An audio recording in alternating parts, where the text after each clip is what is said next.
Assalamualaikum warahmatullahi wabarakatuh. Selamat pagi semuanya. Selamat datang kembali di Tawir Alfat Channel yang menyediakan video-video pembelajaran IPS SMP kelas 7.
Wilayah beriklim tropis mempunyai dua musim, yaitu musim kemarau dan musim hujan.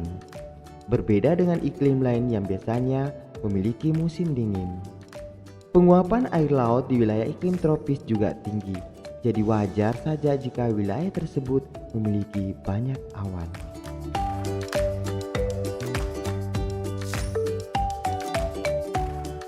Tanaman. Wilayah beriklim tropis kering biasanya mempunyai banyak savana. Iklim tropis basah membuat suatu wilayah ditumbuhi banyak tanaman hijau yang lebat. Wilayah ini mampu mempengaruhi perubahan iklim yang sangat signifikan.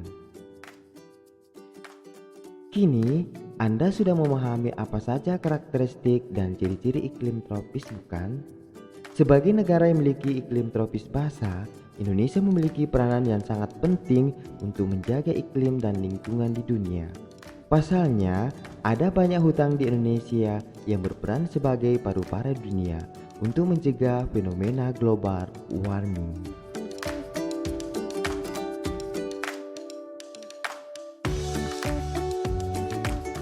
Secara umum, keadaan iklim di Indonesia dipengaruhi oleh 3 jenis iklim. Iklim muson, iklim laut,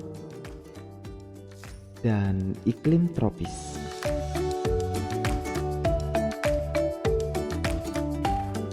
Iklim muson.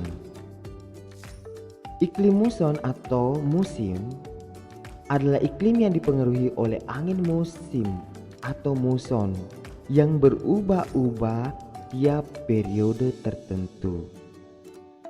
Ada yang pernah tahu mengenai jenis angin? 1. Angin muson barat. 2. Angin muson timur. Angin muson barat adalah angin yang bertiup dari benua Asia ke benua Australia. Sementara angin muson timur sebaliknya bertiup dari Australia ke benua Asia.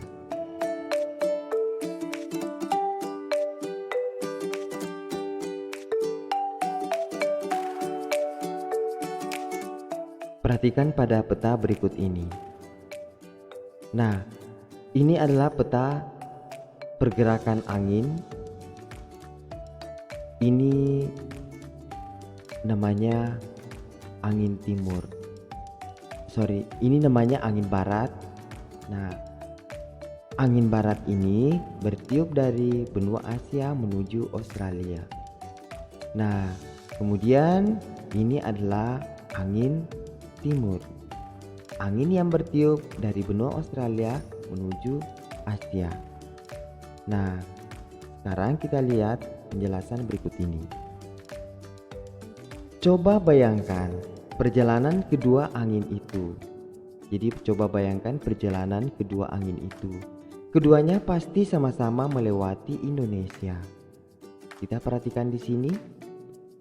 Nah, ini adalah Australia dan ini adalah Indonesia.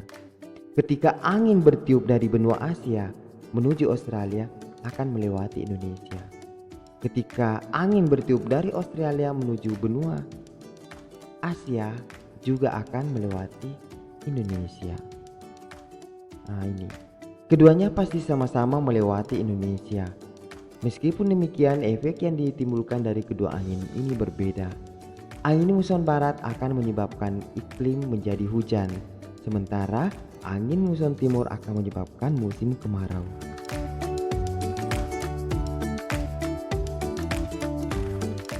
Kenapa angin muson barat dapat menyebabkan hujan di Indonesia? Seperti yang sudah dibahas di atas, angin muson barat bergerak dari benua Asia menuju benua Australia. Itu artinya si angin ini akan melewati Samudra Hindia.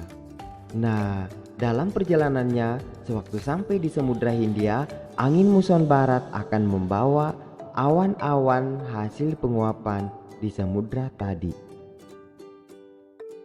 Hasilnya, awan tersebut sampai ke Indonesia dan menurunkan hujan. Jadi deh, kita mendapati musim hujan. Kenapa angin muson timur dapat menyebabkan kemarau di Indonesia? Sekarang bayangkan pergerakan angin dari benua Australia menuju benua Asia.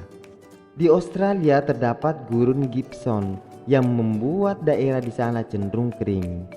Nah, angin-angin ini pada akhirnya membawa kondisi kering ini sampai ke Indonesia. Hasilnya, di Indonesia iklimnya menjadi kemarau. Pada umumnya, suatu perubahan angin muson, yaitu dari muson barat menjadi timur atau sebaliknya, itu terjadi setiap 6 bulan sekali. Yakni angin muson barat pada bulan Oktober sampai April. Sedangkan angin muson timur yaitu mulai dari April sampai pada bulan Oktober. Berarti siklusnya 6 bulan sekali. Namun karena dampak seperti efek rumah kaca, global warming, climate change, perubahan ini sudah tidak begitu nyata lagi. Bayangkan saja di bulan September ini, seperti sekarang ini masih terasa banyak hujan di beberapa daerah di Indonesia, termasuk di desa Leworeng, di desa Kesing. Iklim tropis atau panas. Kenapa sih Indonesia beriklim tropis? Karena wilayah Indonesia terletak dari 6 derajat lintang utara sampai 11 derajat lintang selatan. Itu artinya wilayah kita berada di zona tropis, yaitu 23 derajat lintang utara sampai 23,5 derajat lintang selatan. Itu artinya lagi Indonesia akan mendapat penyinaran matahari sepanjang tahun. Dampaknya adalah suhu udara cenderung tinggi, kelembapan tinggi, dan curah hujan tinggi.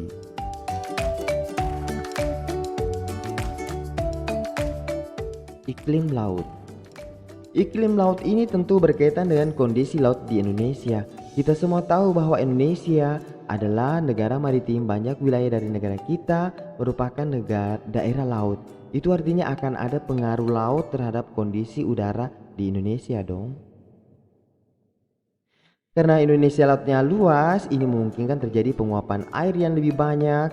Karena penguapannya banyak, akan banyak membentuk banyak awan. Ini berdampak pada curah hujan kita yang cenderung tinggi juga.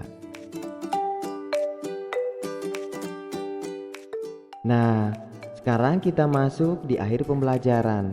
Kali ini saya akan memberikan tugas sebanyak satu saja soal, yaitu jelaskan pengaruh iklim di Indonesia, apakah itu di bidang pertanian, apakah itu di bidang budaya. Terima kasih. Assalamualaikum warahmatullahi wabarakatuh. Semoga bermanfaat. Jangan lupa like, share, komen, dan subscribe.